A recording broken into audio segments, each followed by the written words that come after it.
कल्पना कीजिए, समुद्र के बीचों बीच एक विशालकाय जहाज जिस पर करीब 1850 करोड़ रुपए का कच्चा तेल लदा है, अचानक गायब हो जाए तो क्या होगा।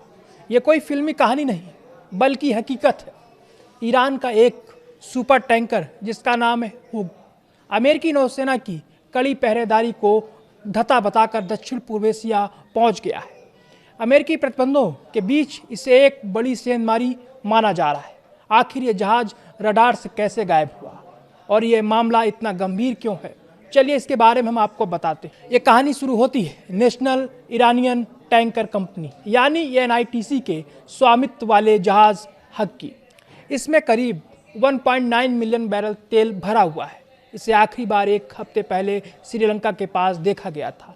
अब खबर है कि ये इंडोनेशिया के लोम्ब्रोक स्टेट से होते हुए रियाऊ द्वीप समूह की ओर बढ़ रहा है। हैरानी की बात यह है कि ये जहाज दुनिया के सबसे व्यस्त समुद्री रास्ते स्टेट ऑफ मलक्का से भी गुजर गया और किसी को भनक तक नहीं लग पाई है। अब सवाल उठता है कि इतना बड़ा जहाज गायब कैसे हो गया। तकनीक की भाषा में इसे कहते हैं डार्क एक्टिविटी। हर बड़े जहाज में एक सिस्टम होता है जिसे AIS यानी ऑटोमेटिक आइडेंटिफिकेशन सिस्टम कहते हैं। ये जहाज की लोकेशन बताता रहता है, लेकिन इस ईरानी टैंकर ने 20 मार्च के बाद अपना सिग्नल ही बंद कर दिया। जब कोई जहाज अपना AIS बंद कर देता है तो उसे ट्रैक करना बिल्कुल मुश्किल हो जाता है। अक्सर जो जहाज अंतर्राष्ट्रीय प्रतिबंधों से बचना चाहते हैं वे इसी पैतरे का इस्तेमाल करते हैं। अमेरिका की इतनी शक्ति के बावजूद ये सुपर टैंकर उनकी नज़रों से बच निकलने में कामयाब रहा।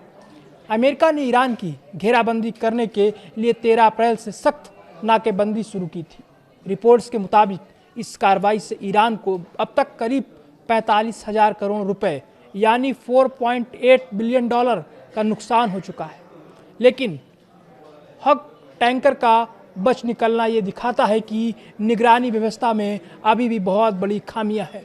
इतने विशाल और व्यस्त समुद्र में हर जहाज पर 24 घंटे नज़र रखना आसान नहीं है।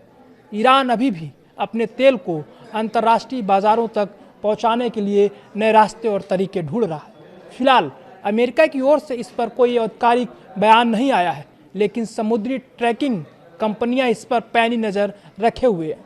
ये घटना दिखाती है कि वैश्विक राजनीति और व्यापार का खेल समुद्र की गहराई जितना ही जटिल है।